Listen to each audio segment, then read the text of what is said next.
I've said it before, and I'm going to say it again. Prioritizing is a natural human tendency.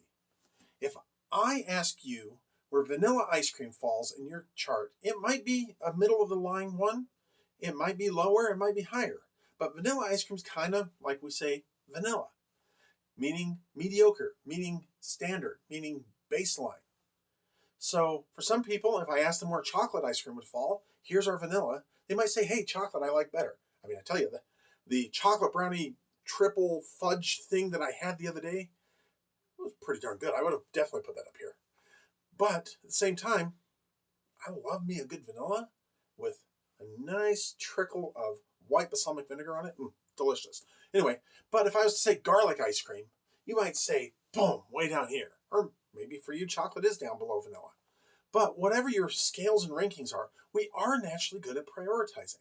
And this is what comes in next when we have our vision meeting, our kickoff meeting, if you will.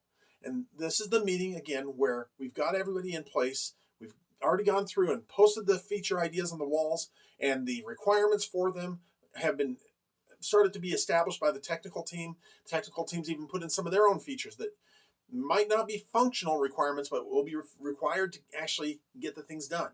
So some of those ideas are already popping up on the wall. We've already affinity grouped them, so they are now all together in groups according to what kind of work we're doing. And then the final step is that we are going to we're going to now rank these, and we're going to now prioritize these in their affinity groups, and maybe even combine those lists together, have a representative piece of each affinity group to represent the priority, because we're going to want to try and get something that is of business value out the door first thing. That might not be the minimum viable product, but in a lot of cases that is. And when we get that out the door, then we can improve our overall flow because we've already pre-prioritized a lot of these things. And this is that pre-prioritization that goes in the product backlog, but maybe not the team backlog.